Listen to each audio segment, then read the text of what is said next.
For over 100 years, human civilization operated on a comforting deal. Machines take the physical work. Humans keep the thinking work.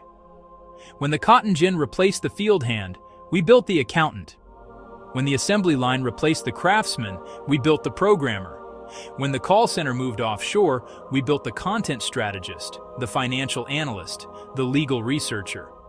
Every time a machine took a job, we told ourselves the same thing. There will always be work that requires a human mind. For most of modern history, that was true. Today, for the first time, it isn't. Generative AI has broken the deal. The algorithm isn't arriving at the factory floor. It's already sitting at the desk. And the question is no longer whether your skills can be automated. The question is, how much of you is already replaceable right now? The deal was simple. Machines take the muscle, humans keep the mind. That deal is broken.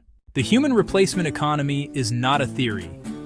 It is a structural shift that is actively rewriting how societies generate, distribute, and reward value. Here is what it means in plain terms. In the old economy, human labor, especially skilled, educated, credentialed labor, was a mandatory input for production. Companies needed lawyers to review contracts. They needed analysts to process data. They needed writers to create content, coders to build software, coordinators to manage workflows. In the human replacement economy, these roles are not outsourced to cheaper humans in another country. They are outsourced to a software model that runs for fractions of a cent per task, works continuously without rest, requires no benefits, never negotiates a raise, and improves in capability every few months. This is not automation in the traditional sense. Traditional automation replaced repetitive physical tasks. This is cognitive automation, the systematic replacement of judgment, creativity, and analysis. And it is moving faster than any workforce transition in recorded economic history.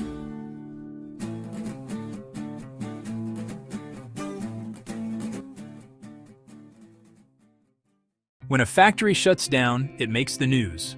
Politicians show up, cameras roll, workers march. When AI replaces 10,000 white-collar jobs, none of that happens. There is no announcement. A company simply does not renew a contract, pauses a hiring program, consolidates a team from 12 to 3.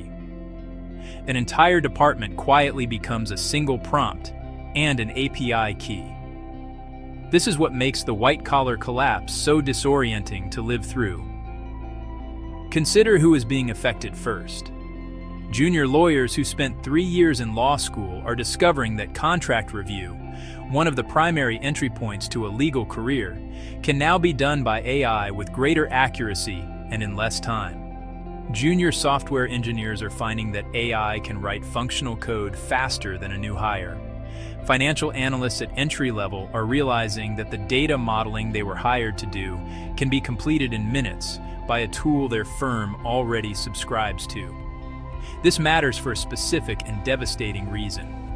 Entry-level positions are not just jobs. They are the training ground. They are how professionals develop the judgment, instinct, and experience that makes them valuable at mid-career and beyond. If those entry points close, the entire ladder disappears. Not loudly, quietly. One budget decision at a time.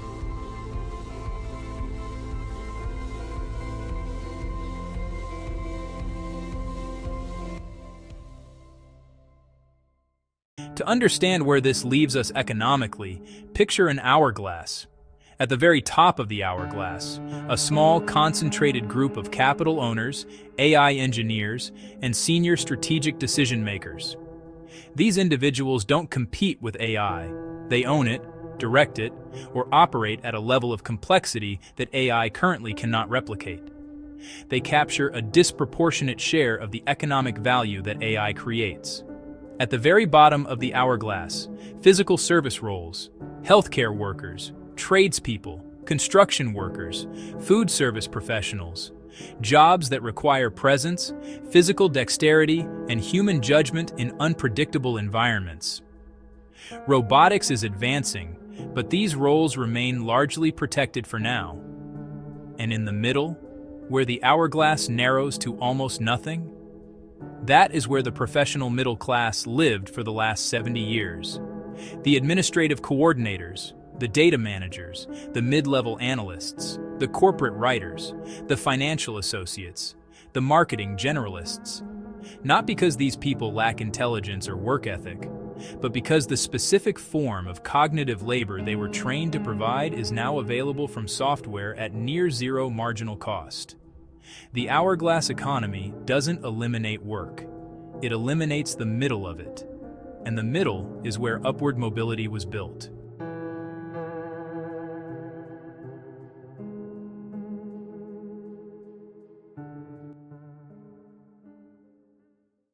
Here is the part that keeps economists and tech executives quietly awake at night. AI can replace human labor, but AI cannot replace human consumers. Think about what happens if the human replacement economy runs to its logical conclusion. A company uses AI to eliminate its marketing department, its legal team, its financial analysts, its content creators, its customer service staff. Productivity soars. Margins double. The company is extraordinarily profitable. Now multiply that by 10,000 companies. Who buys the products? An algorithm can optimize a supply chain. It can generate 1 million units of content. It can manage a portfolio of assets. But an algorithm does not buy a house. It does not purchase groceries. It does not book a vacation, pay for healthcare, or send its child to college. The engine of modern consumer capitalism was powered by middle-class income. Millions of people earning enough to spend enough to keep millions of other people employed. If that middle income collapses, not just one company's workforce but structurally across the economy, the system begins to eat itself. This is not a fringe concern. It is a real contradiction at the center of the AI economy, and it has no clean solution, yet. AI replaces the workers, but AI cannot replace the customers. If the human replacement economy eliminates the economic floor for millions of workers, the most discussed solution is one that would have seemed radical just a decade ago. Universal basic income, a regular, unconditional cash payment made to every citizen, regardless of employment status. The idea has moved from the academic margins to Silicon Valley boardrooms with remarkable speed. Figures including Sam Altman, Elon Musk, and Andrew Yang have all, at different points, endorsed versions of it. Pilot programs have been run in Finland, Kenya, Stockton, California, and parts of Canada. The core argument for UBI is simple and hard to dismiss. If technology generates enormous wealth while eliminating the jobs that previously distributed that wealth, then some mechanism is needed to ensure that the population can still participate in the economy. UBI, funded by taxation on AI-generated productivity, is one such mechanism. But the counter-arguments are serious. Critics argue that UBI at scale would require tax revenues that don't exist without dramatically restructuring how corporations and capital gains are taxed. Changes that face enormous political resistance. Others argue it reduces the incentive to work, innovate, and build exactly the human drives that created the wealth in the first place. And some economists warn that providing cash without providing meaningful work may address poverty while deepening the crisis of purpose. What is clear is this: whether UBI becomes policy or not, the conversation it represents, that survival can no longer be unconditionally tied to employment, is one that societies will no longer be able to avoid.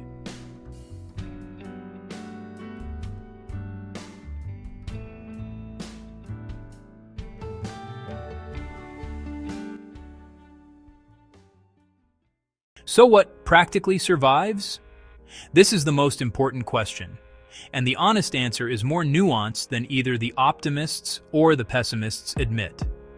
AI is extraordinarily capable at pattern recognition, data synthesis, content generation, and optimization within defined parameters. It is measurably less capable at the things that require genuine contextual judgment, emotional intelligence, physical presence, and the navigation of human complexity. This points toward a clearer picture of what holds long-term value. Deep relational work, therapy, teaching, mentorship, caregiving depends on human presence, trust, and genuine emotional attunement. AI can simulate elements of this. It cannot replace the experience of being truly understood by another person. High-stakes physical judgment, surgery, structural engineering, skilled trades requires embodied expertise that robotics has not yet replicated at scale. Strategic leadership, the ability to make consequential decisions in ambiguous environments, build and maintain culture, and take responsibility for outcomes, remains distinctly human work. And genuinely original creative vision, not the production of content, which AI does well, but the development of perspective, taste, and meaning, is something that humans with rich life experience continue to hold. The professionals who will navigate this transition well are not those who compete with AI at what AI does best.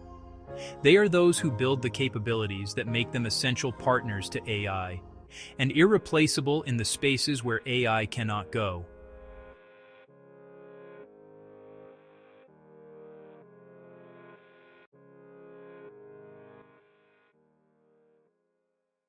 If you are in a profession being reshaped by AI right now, here is the most honest advice I can give you, without the hype and without the panic.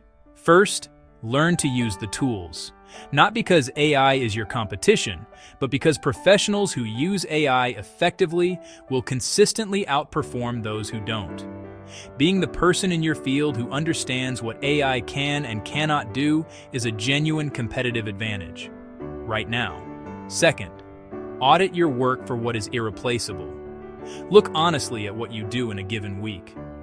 Which tasks are pattern matching and information processing? AI is coming for those. Which tasks require judgment in messy, high-stakes human situations? Build there, invest there. That is your territory. Third, build human capital that is genuinely hard to digitize. Your network, your reputation, your relationships, your track record in high-pressure situations. These compound over time and are extremely difficult for AI to replicate or substitute. Fourth, become a genuine expert, not just a practitioner. Generalist knowledge is increasingly available from AI. Deep, specific, hard-won expertise in a field, the kind that comes from years of real-world experience, is precisely what makes a human collaborator indispensable rather than optional. And fifth, take your economic situation seriously. This is not the moment for passive career management. Diversify your skills, understand the economic forces affecting your industry, make deliberate choices, not reactive ones.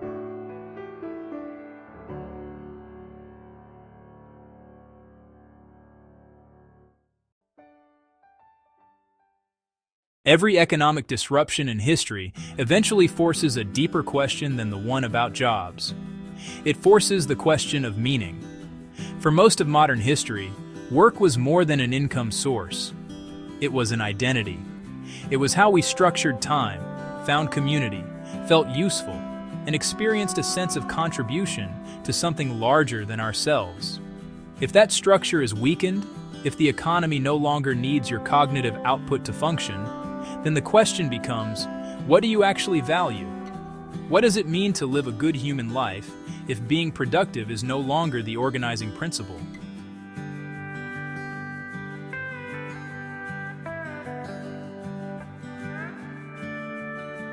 This is not a comfortable question, but it is a necessary one.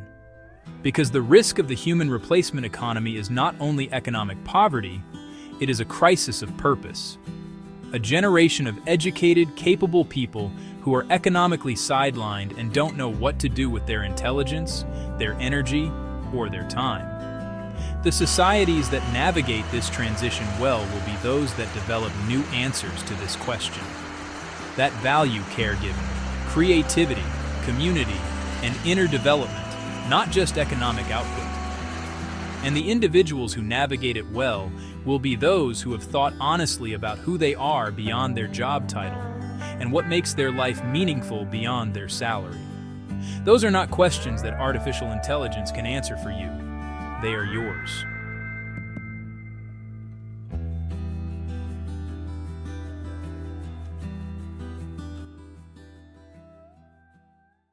The human replacement economy is not a finished story. It is one being written right now by the decisions of companies, governments, researchers, and individuals, many of whom have not fully reckoned with what is at stake. The transition ahead is real. It will be disruptive. It will be uneven. Some will be left behind in ways that are not their fault and not their failure. But it is also true that every technological revolution in history has ultimately created more than it destroyed, when it was accompanied by the right policies, the right education, and the right social imagination. The question is not whether AI will change the economy. It already has. The question is whether we build that change with intention, or allow it to happen to us by default. If this video gave you something to think about, something you hadn't considered before, share it with someone whose career is being shaped by these forces right now.